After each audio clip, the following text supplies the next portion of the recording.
Chapter 3. The Audience. Monsieur de Tréville was at the moment in rather ill humour. Nevertheless, he saluted the young man politely, who bowed to the very ground, and he smiled on receiving D'Artagnan's response, the Béarnais accent of which recalled to him at the same time his youth and his country, a double remembrance which makes a man smile at all ages. But stepping toward the antechamber, and making a sign to D'Artagnan with his hand, as if to ask his permission to finish with others before he began with him, he called 3 lines, with a louder voice at each time, so that he ran through the intervening tones between the imperative accent and the angry accent.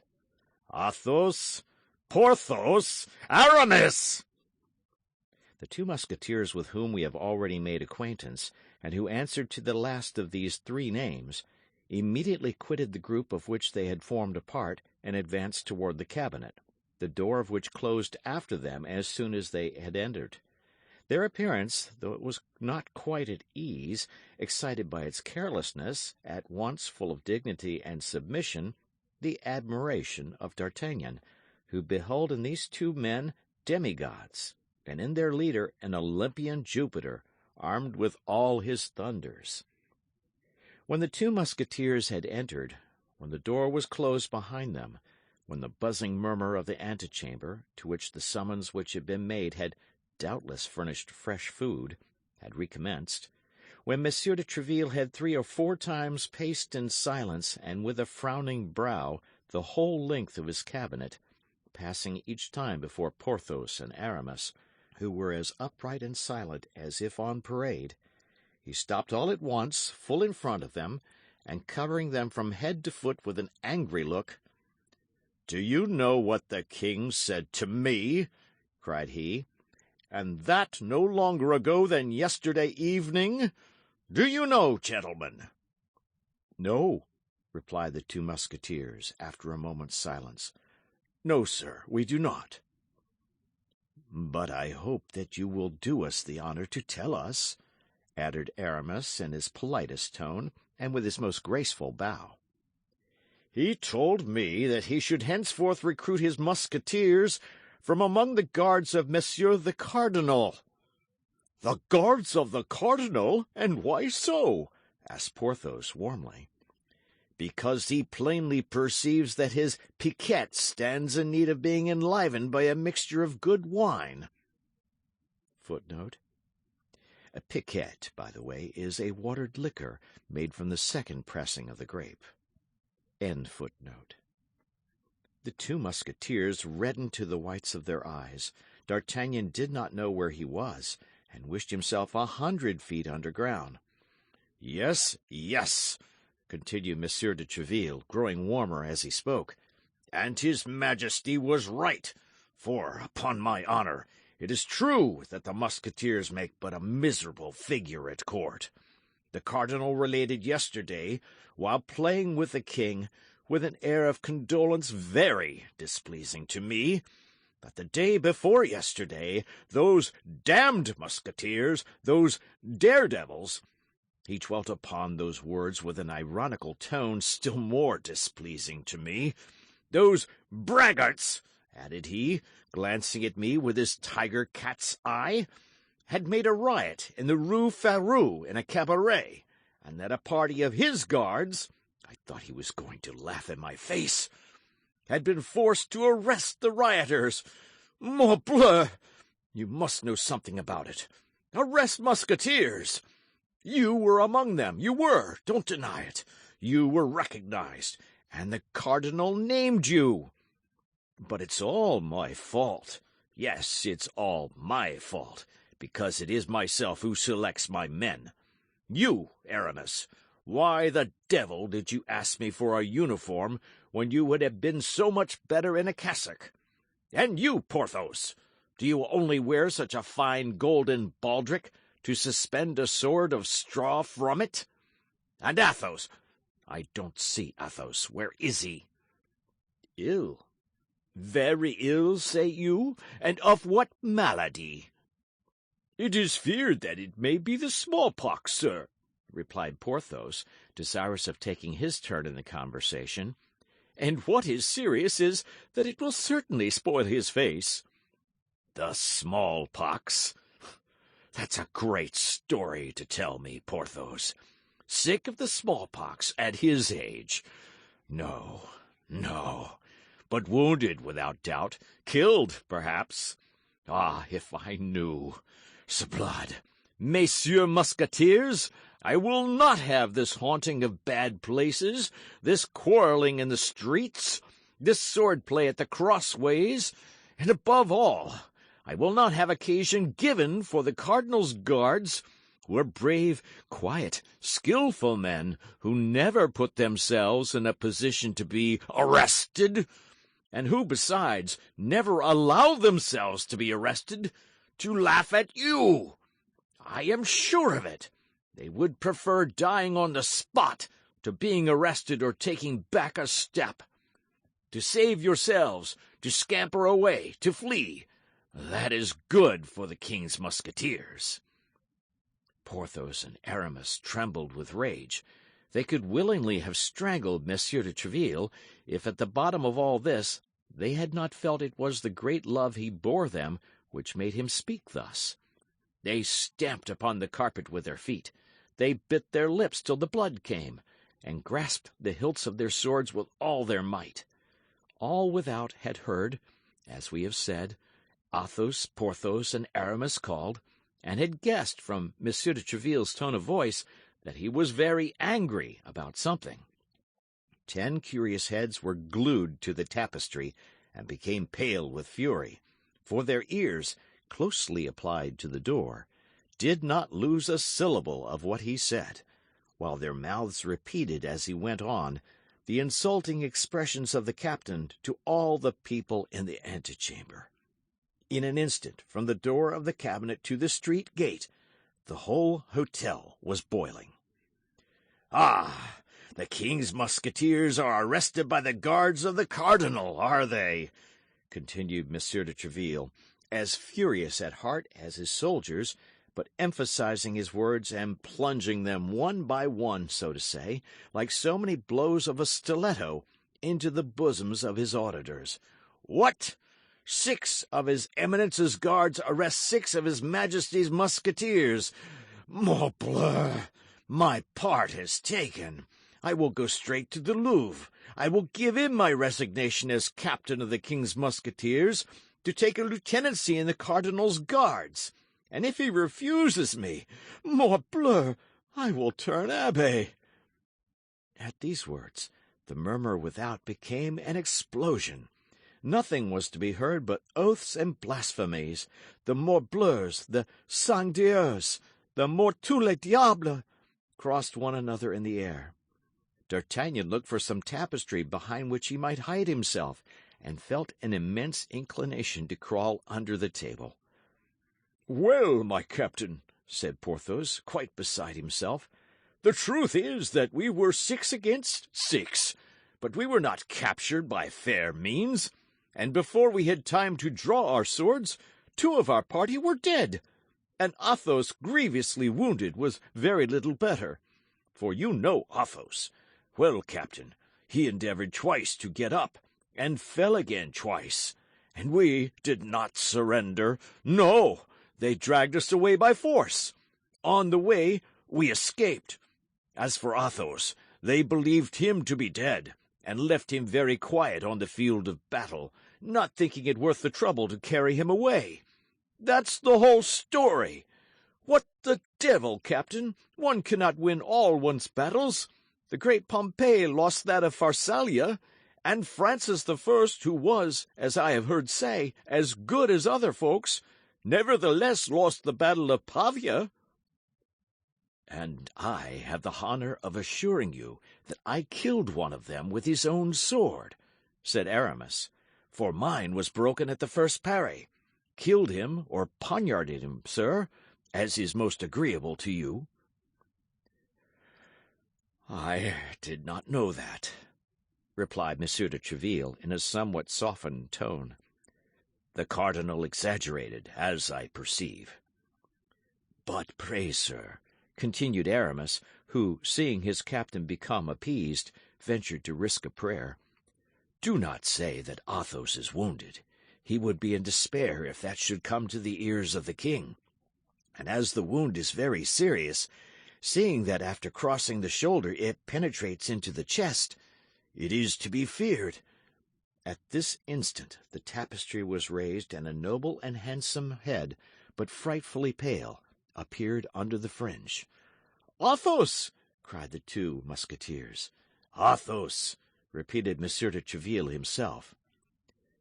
"You have sent for me, sir," said Athos to Monsieur de Treville, in a feeble yet perfectly calm voice. "You have sent for me, as my comrades informed me, and I have hastened to receive your orders. I am here. What do you want with me?"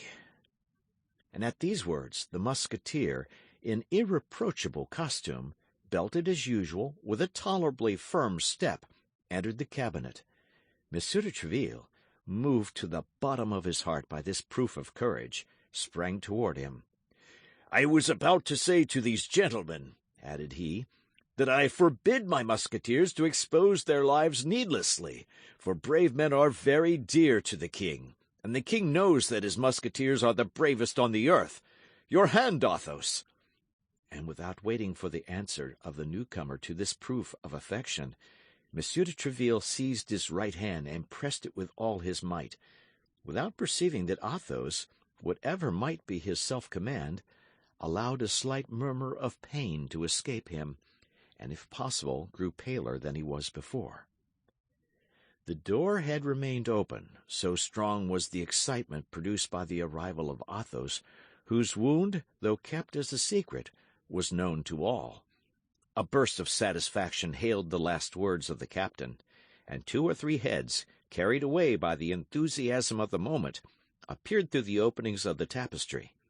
Monsieur de Treville was about to reprehend this breach of the rules of etiquette, when he felt the hand of Athos, who had rallied all his energies to contend against pain, at length, overcome by it, fell upon the floor as if he were dead. "A surgeon!" cried Monsieur de Treville. "Mine! The king's! The best! A surgeon! Or, by king's blood, my brave Athos will die!" At the cries of Monsieur de Treville, the whole assemblage rushed into the cabinet, he not thinking to shut the door against anyone, and all crowded round the wounded man. But all this eager attention might have been useless if the doctor so loudly called for had not chanced to be in the hotel. He pushed through the crowd, approached Athos, still insensible, and as all this noise and commotion inconvenienced him greatly, he required, as the first and most urgent thing, that the Musketeer should be carried into an adjoining chamber. Immediately, Monsieur de Treville opened and pointed the way to Porthos and Aramis, who bore their comrade in their arms. Behind this group walked the surgeon, and behind the surgeon the door closed. The cabinet of Monsieur de Treville, generally held so sacred, became in an instant the annex of the antechamber. Every one spoke, harangued, and vociferated, swearing, cursing, and consigning the cardinal and his guards to all the devils. An instant after, Porthos and Aramis re-entered, the surgeon and Monsieur de Treville alone remaining with the wounded. At length, Monsieur de Treville himself returned. The injured man had recovered his senses. The surgeon declared that the situation of the Musketeer had nothing in it to render his friends uneasy, his weakness having been purely and simply caused by loss of blood. Then Monsieur de Treville made a sign with his hand, and all retired except D'Artagnan, who did not forget that he had an audience, and with the tenacity of a Gascon remained in his place. When all had gone out, and the door was closed, Monsieur de Treville, on turning round, found himself alone with the young man. The event which had occurred had in some degree broken the thread of his ideas. He inquired what was the will of his persevering visitor. D'Artagnan then repeated his name, and, in an instant recovering all his remembrances of the present and the past, Monsieur de Treville grasped the situation. "Pardon me," said he, smiling. "Pardon me, my dear compatriot, but I had wholly forgotten you. But what help is there for it? A captain is nothing but a father of a family, charged with even a greater responsibility than the father of an ordinary family. Soldiers are big children, but as I maintain that the orders of the king, and more particularly the orders of the cardinal, should be executed—" D'Artagnan could not restrain a smile. By this smile, Monsieur de Treville judged that he had not to deal with a fool, and changing the conversation, came straight to the point. "I respected your father very much," said he. "What can I do for the son? Tell me quickly, my time is not my own." "Monsieur," said D'Artagnan, "on quitting Tarbes and coming hither, it was my intention to request of you, in remembrance of the fellowship which you have not forgotten, the uniform of a musketeer. But after all that I have seen during the last 2 hours, I comprehend that such a favour is enormous, and tremble lest I should not merit it." "It is indeed a favour, young man," replied Monsieur de Treville, "but it may not be so far beyond your hopes as you believe, or rather as you appear to believe. But His Majesty's decision is always necessary, and I inform you with regret that no one becomes a musketeer without the preliminary ordeal of several campaigns, certain brilliant actions, or a service of 2 years in some other regiment less favoured than ours." D'Artagnan bowed without replying, feeling his desire to don the musketeer's uniform vastly increased by the great difficulties which preceded the attainment of it. "But," continued Monsieur de Treville, fixing upon his compatriot a look so piercing that it might be said he wished to read the thoughts of his heart, "on account of my old companion, your father, as I have said, I will do something for you, young man. Our recruits from Béarn are not generally very rich, and I have no reason to think matters have much changed in this respect since I left the province. I dare say you have not brought too large a stock of money with you?" D'Artagnan drew himself up with a proud air which plainly said, "I ask alms of no man." "Oh, that's very well, young man," continued Monsieur de Treville. "That's all very well. I know these airs. I myself came to Paris with 4 crowns in my purse, and would have fought with anyone who dared to tell me that I was not in a condition to purchase the Louvre." D'Artagnan's bearing became still more imposing. Thanks to the sale of his horse, he commenced his career with 4 more crowns than Monsieur de Treville possessed at the commencement of his. "You ought, I say, then, to husband the means you have, however large the sum may be, but you ought also to endeavour to perfect yourself in the exercises becoming a gentleman. I will write a letter today to the director of the Royal Academy, and tomorrow he will admit you without any expense to yourself. Do not refuse this little service. Our best-born and richest gentlemen sometimes solicit it without being able to obtain it. You will learn horsemanship, swordsmanship in all its branches, and dancing. You will make some desirable acquaintances, and from time to time you can call upon me, just to tell me how you are getting on, and to say whether I can be of further service to you." D'Artagnan, stranger as he was to all the manners of a court, could not but perceive a little coldness in this reception. "Alas, sir," said he, "I cannot but perceive how sadly I missed the letter of introduction which my father gave me to present to you." "I certainly am surprised," replied Monsieur de Treville, "that you should undertake so long a journey without that necessary passport, the sole resource of us poor Béarnais." "I had one, sir, and, thank God, such as I could wish," cried D'Artagnan. "But it was perfidiously stolen from me." He then related the adventure of Meung, describing the unknown gentleman with all the greatest minuteness, and all with a warmth and truthfulness that delighted Monsieur de Treville. "This is all very strange," said Monsieur de Treville, after meditating a minute. "You mentioned my name, then, aloud?" "Yes, sir. I certainly committed that imprudence. But why should I have done otherwise?" A name like yours must be as a buckler to me on my way. Judge if I should not put myself under its protection." Flattery was at that period very current, and Monsieur de Treville loved incense as well as a king, or even a cardinal. He could not refrain from a smile of visible satisfaction. But this smile soon disappeared, and, returning to the adventure of Meung, "Tell me," continued he, "had not this gentleman a slight scar on his cheek?" "Yes, such a one as would be made by the grazing of a ball." "Was he not a fine-looking man?" "Yes." "Of lofty stature?" "Yes." "Of pale complexion and brown hair?" "Yes, yes, that is he. How is it, sir, that you are acquainted with this man? If I ever find him again, and I will find him, I swear, were it in hell." "He was waiting for a woman," continued Tréville. "He departed immediately after having conversed for a minute with her whom he awaited." "You know not the subject of their conversation?" "He gave her a box, told her not to open it except in London." "Was this woman English?" "He called her Milady." "It is he. It must be he," murmured Tréville. "I believed him still at Brussels." "Oh, sir, if you know who this man is," cried D'Artagnan, "tell me who he is, and whence he is. I will then release you from all your promises, even that of procuring my admission into the Musketeers, for before everything I wish to avenge myself." "Beware, young man," cried Tréville.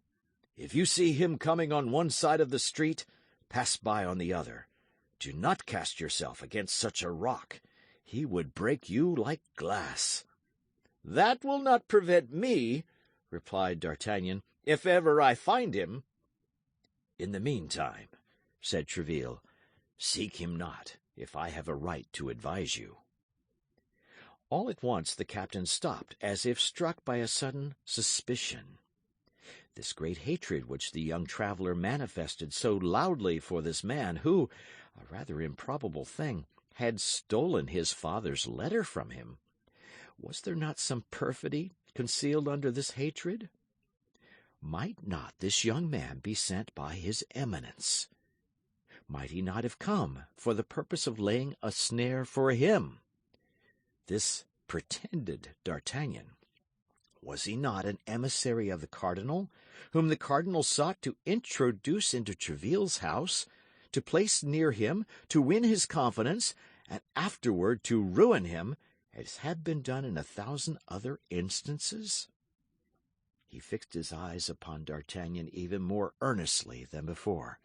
He was moderately reassured, however, by the aspect of that countenance, full of astute intelligence and affected humility. "I know he is a Gascon," reflected he, "but he may be one for the cardinal as well as for me. Let us try him." "My friend," said he, slowly, "I wish, as the son of an ancient friend, for I consider this story of the lost letter perfectly true, I wish, I say, in order to repair the coldness you may have remarked in my reception of you, to discover to you the secrets of our policy. The king and the cardinal are the best of friends. Their apparent bickerings are only feints to deceive fools. I am not willing that a compatriot, a handsome cavalier, a brave youth, quite fit to make his way, should become the dupe of all these artifices, and fall into the snare after the example of so many others who have been ruined by it. Be assured that I am devoted to both these all-powerful masters, and that my earnest endeavours have no other aim than the service of the king and also the cardinal, one of the most illustrious geniuses that France has ever produced.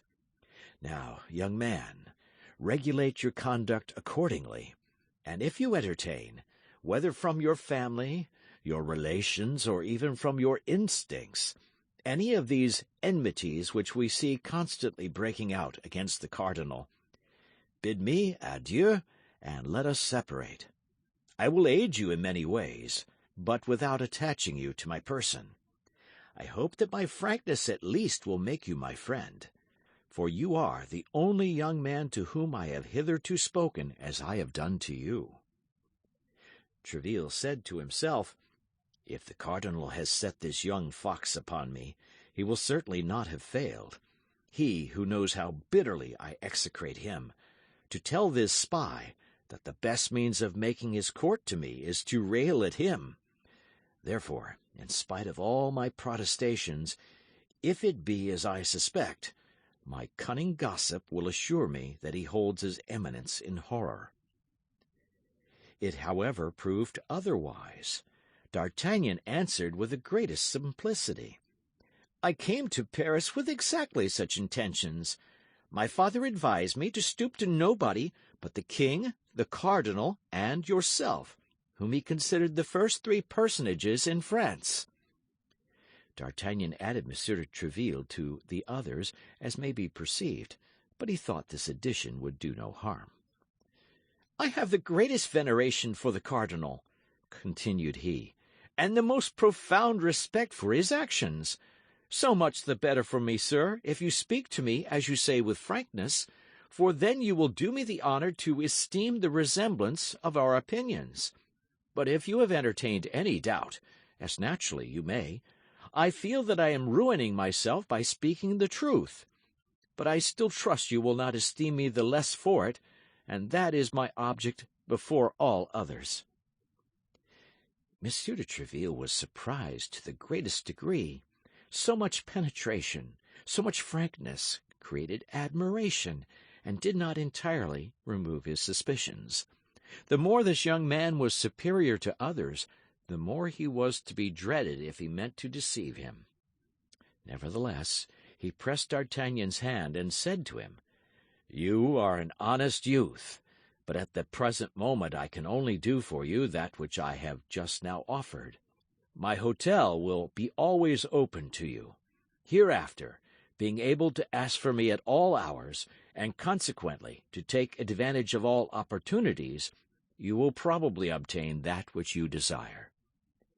"That is to say," replied D'Artagnan, "that you will wait until I have proved myself worthy of it. Well, be assured," added he with the familiarity of a Gascon, "you shall not wait long." And he bowed in order to retire, and as if he considered the future in his own hands. "But wait a minute," said Monsieur de Tréville, stopping him. "I promised you a letter for the director of the Academy. Are you too proud to accept it, young gentleman?" "No, sir," said D'Artagnan, "and I will guard it so carefully that I will be sworn it shall arrive at its address, and woe be to him who shall attempt to take it from me." Monsieur de Tréville smiled at this flourish, and leaving his young man compatriot in the embrasure of the window, where they had talked together, he seated himself at a table in order to write the promised letter of recommendation. While he was doing this, D'Artagnan, having no better employment, amused himself with beating a march upon the window, and with looking at the Musketeers, who went away one after another, following them with his eyes until they disappeared. Monsieur de Tréville, after having written the letter, sealed it, and rising, approached the young man in order to give it to him. But at the very moment when D'Artagnan stretched out his hand to receive it, Monsieur de Tréville was highly astonished to see his protégé make a sudden spring, become crimson with passion, and rush from the cabinet, blind. "S'blood, he shall not escape me this time!" "And who?" asked Monsieur de Tréville. "He, my thief," replied D'Artagnan. "Oh, the traitor!" And he disappeared. "The devil take the madman!" murmured Monsieur de Tréville. "Unless," added he, "this is a cunning mode of escaping, seeing that he had failed in his purpose."